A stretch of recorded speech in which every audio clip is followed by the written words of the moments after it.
बिस्मिल्लाहिर्रहमानिर्रहीम अस्सलाम वालेकुम वर्ल्ड फैमिली दिसे के राना उम्मीद करते हैं आप सब खैरियत से होंगे। अल्ताफ़ हुसैन साहब ने आमिर लियाकत हुसैन साहब की वफ़ात पे कुछ सवालात उठा दिए और ये डिमांड कर दी कि आमिर लियाकत हुसैन साहब की कब्र कुशाई की जाए और उनका पोस्टमार्टम किया जाए, जिसके बाद मजिस्ट्रेट साहब का ये फ़ैसला आ गया है कि आमिर लियाकत हुसैन साहब की कब्र कुशाई होगी और उनका पोस्टमार्टम किया जाएगा। आज की वीडियो में आपको तफसील से बताएंगे कि अल्ताफ़ हुसैन साहब ने लंदन से बैठ के आमिर लियाकत हुसैन साहब के बारे में वो कौन से सवाल उठाए थे, जिसके बाद ये फ़ैसला आ गया है कि अब आमिर लियाकत हुसैन साहब का पोस्टमार्टम करवाया जाएगा। वीडियो के अगले हिस्से में आपको ये भी बताएंगे कि सेक्शन 174 CRPC क्या कहता है और पुलिस रूल 1934 क्या कहता है, क्योंकि आप सबके ज़हनों में ये सवालात पैदा हो चुके हुए हैं कि जब आमिर लियाकत हुसैन साहब फौत हुए थे तो उनका पोस्टमार्टम दफनाने से पहले क्यों नहीं किया गया। अब जब उनको दफना दिया गया तो अब उनको कब्र से निकाल के क्यों पोस्टमार्टम करवाया जा रहा है। तो जब ये दोनों पॉइंट्स आपको हम एक्सप्लेन करेंगे सेक्शन 174 और पुलिस रूल 1934, तो आपको क्लैरिटी हो जाएगी। और फिर उसके साथ आपको ये भी बता देंगे कि शुरू से लेकर अब तक पुलिस की कार्रवाई क्या रही है। तो सबसे पहले आपको ये बताते हैं कि लंदन से बैठ के अल्ताफ़ हुसैन साहब ने जो सवालात उठाए वो कौन से थे। उन्होंने कहा जी कि डॉक्टर आमिर लियाकत के अचानक इंतकाल के बारे में तमाम ही TV चैनल्स के ज़राए और आमिर लियाकत हुसैन के दोस्त के मुताबिक आमिर लियाकत ने रात खाना खाया और मुलाजमीन को हदायत दी कि उन्हें सुबह इस्लामाबाद जाना है, लिहाजा मुकम्मल तैयारी कर लेना। लेकिन जब अलग सुबह उनके मुलाजमीन ने देखा कि आमिर लियाकत ने उन्हें आवाज़ नहीं दी और उनकी तशवीश में इजाफा होने लगा तो वो कमरे के दरवाजे के करीब पहुँचे और 15 मिनट तक दरवाज़ा खटखटाते रहे और जवाब ना आने की सूरत में जब वो अंदर दाखिल हुए तो मुलाजमीन ने देखा कि आमिर लियाकत बेहोशी के आलम में बिस्तर पर पड़े हैं। तो फिर मुलाजमीन ने पहले पुलिस को फ़ोन किया, बाद में हस्पताल वगैरह। यहाँ मेरे चंद सवालात हैं। जब मुलाजमीन ने 15 मिनट तक दरवाज़ा खटखटाया और जवाब ना आने की सूरत में जब वो कमरे के अंदर दाखिल हुए तो उन्होंने देखा कि आमिर लियाकत बेहोशी के आलम में बिस्तर पर पड़े हुए हैं। तो मुलाजमीन आमिर लियाकत के कमरे के अंदर किस तरह दाखिल हुए थे? क्या वो दरवाज़ा तोड़कर कमरे में दाखिल हुए थे? क्या अंदर से किसी ने दरवाज़ा खोला था? या फिर मुलाजमीन के पास डॉक्टर आमिर लियाकत के कमरे को खोलने की इजाफी चाबी थी जिसकी मदद से कमरे का दरवाज़ा खोला गया। इसके साथ उन्होंने कहा कि मीडिया में शाया और नशर होने वाली इतलात और तस्वीर के मुताबिक जब डॉक्टर आमिर लियाकत को मुर्दा हालत में अस्पताल पहुंचाया गया तो डॉक्टर आमिर लियाकत की नाक के नथनों से खून भी निकला हुआ था। डॉक्टर्स ने उनके नथनों से खून निकलने के बारे में क्या जवाब दिया? मीडिया में नशर होने वाली रिपोर्ट्स के मुताबिक डॉक्टर आमिर लियाकत के मुलाजमीन ने बताया कि उन्होंने आमिर लियाकत के कमरे से एक चीख की आवाज़ भी सुनी थी। उसका सबब क्या था? इस हवाले से कोई तहकीकात क्यों नहीं की गई? आखिर आमिर लियाकत की चीख की अहम बात कहाँ दफन हो गई? आमिर लियाकत के दोस्त के मुताबिक उनकी तबीयत कोई ख़राब नहीं थी। इंतकाल से एक रात कबल उन्होंने खाना खाया और मुलाजमीन से कहा कि उन्हें सुबह इस्लामाबाद जाना है, लिहाजा उसकी तैयारी की जाए। फिर अचानक ऐसा क्या हुआ कि उनकी मौत वाक़ई हो गई? आखिर मुकामी इंतज़ामिया, पुलिस और डॉक्टर ने आमिर लियाकत की मौत का सिरे से कोई सबब यानी कॉज ऑफ डेथ अब तक क्यों नहीं बताया? आमिर लियाकत एक अहम शख्सियत थे। इतनी हाई प्रोफाइल शख्सियत की अचानक और मशकूक सूरत में होने वाली मौत का सबब जानने के लिए पोस्टमार्टम करवाना हमेशा स्टेट की ज़िम्मेदारी होती है। आखिर आमिर लियाकत की मशकूक मौत का सबब जानने के लिए उनकी लाश का पोस्टमार्टम क्यों नहीं किया गया? मीडिया की इतलात के मुताबिक आमिर लियाकत के अहले खाना ने उनकी लाश का पोस्टमार्टम करवाने से इनकार कर दिया था। यहाँ एक और सवाल पैदा होता है और आवाम भी जानना चाहते हैं कि आमिर लियाकत के अहले खाना में से वो कौन से अफराद थे जिन्होंने उनकी लाश का पोस्टमार्टम करवाने से इनकार कर दिया था। आखिर वो कौन सी वजूहात थीं कि अहले खाना ने लाश का पोस्टमार्टम करवाने से इनकार किया था? क्या उन्हें लाश की बेहुरमती का ख्याल था या उन पर बाहर से किसी किस्म का दबाव डाला गया था कि पोस्टमार्टम ना करवाया जाए? तफ्तीशी अफसरान मेरे इन सवालात के जवाब दें, क्योंकि आवाम इन सवालात के जवाब जानना चाहती है।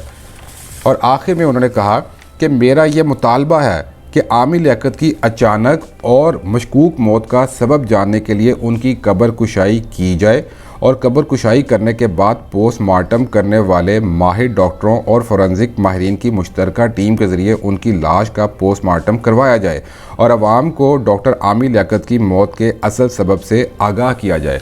तो बेसिकली ये तमाम वो सवालात थे जो अल्ताफ़ हुसैन साहब ने उठाए आमिर लियाकत हुसैन साहब की मशकूक मौत के हवाले से, जो कि बिल्कुल जेन्युइन सवालात हैं और ये शकूक व शुबहात तो हर बंदे में पाए जाते हैं कि अचानक से आमिर लियाकत हुसैन साहब की वफ़ात हो गई और पोस्टमार्टम भी नहीं हुआ।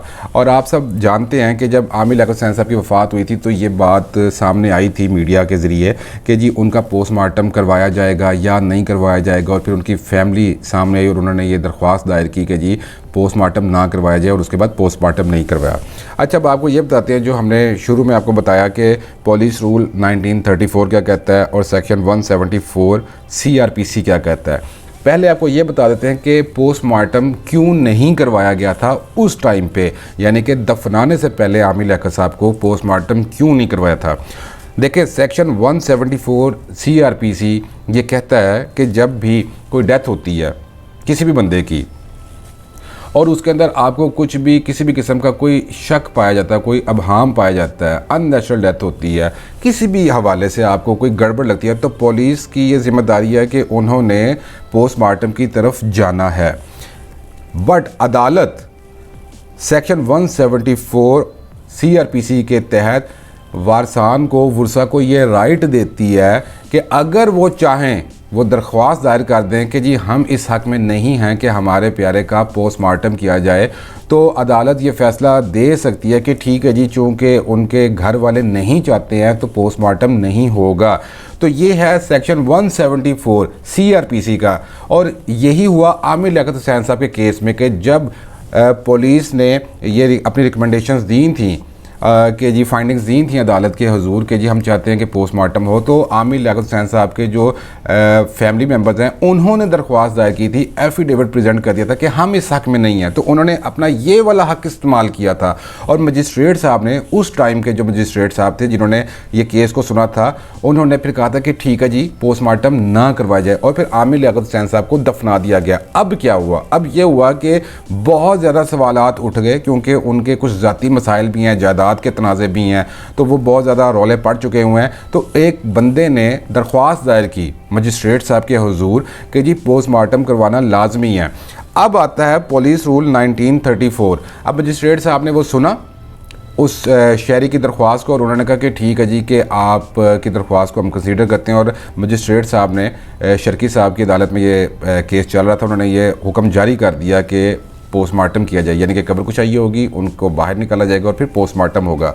अब पुलिस रूल 1934 बड़ा क्लियरली ये बताता है कि ऐसी कोई भी मौत जो नेचुरल ना हो, अननेचुरल हो, मतलब कत्ल हो या उसके अंदर कोई ड्रग रिलेटेड चीज़ हो, कोई नशे से मुतल्लिक बात हो, तो फिर लाजमी है कि जी वो पोस्टमार्टम होगा। तो अब ये जो 1934 पुलिस रूल मैं आपको बता रहा हूँ, इसके तहत ये फैसला आ गया कि ये बहुत ज़्यादा शकूक व शुबहात पैदा हो चुके हुए हैं उनकी वफ़ात से मुतल्लिक। इसलिए अब मजिस्ट्रेट साहब ने पहले फ़ैसले को बाईपास करते हुए नया फ़ैसला जारी किया है कि जी कब्र कुशाई होगी और पोस्टमार्टम किया जाएगा।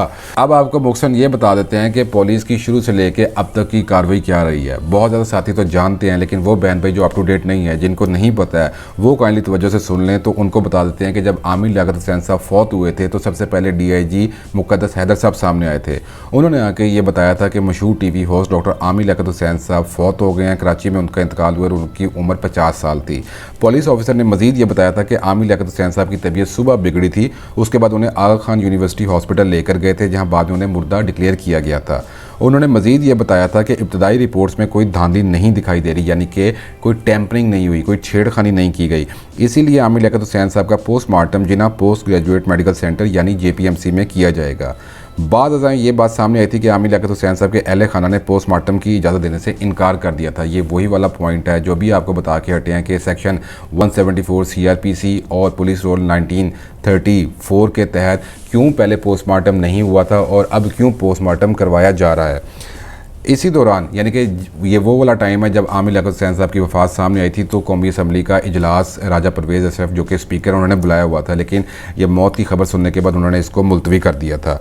Police surgeon doctor Sumaiya Saeed ने बताया था कि आमिर लियाकत हुसैन साहब की लाश को तकरीबन 3:15 पे JPMC यानी कि जिना पोस्ट ग्रेजुएट मेडिकल सेंटर लेकर आए थे। उन्होंने कहा कि मामूल के मुताबिक पूरे जिस्म के एक्सरे लिए गए थे। ये वही एक्सरे हैं जो कि हमारे पास पहले आ गए थे, हमारे सोर्सेज के तहत हमने पूरी वीडियो बना दी थी, आपको बता दिया था कि आमिर लियाकत हुसैन साहब के जिस्म पे उनके कंधे और उनके बाजू पे हड्डी टूटी हुई नज़र आ रही है, यानी कि टॉर्चर किया गया, उनके ऊपर तशद्दुद हुआ है। और अब चूँकि बहुत ज़्यादा शकूक व शुबात सामने आ चुके हुए हैं, इसलिए अब उनका पोस्टमार्टम भी करवाया जा रहा है। तो सुमैया सईद ने मज़ीद ये बताया था कि मैयत को तिबी और कानूनी कार्रवाई को मुकम्मल करने के लिए मुर्दा खाने में मुंतकिल करवा दिया गया है। आमिर लियाकत हुसैन साहब के करीबी दोस्त फैसल हुसैन ने बताया कि आमिर लियाकत हुसैन के कपड़े उतारने की एक वीडियो सोशल मीडिया पर वायरल होने के बाद वो परेशान थे। और आमिर लियाकत हुसैन इसलिए भी परेशान थे क्योंकि रमज़ान ट्रांसमिशन के लिए किसी भी चैनल ने उनको अप्रोच नहीं किया।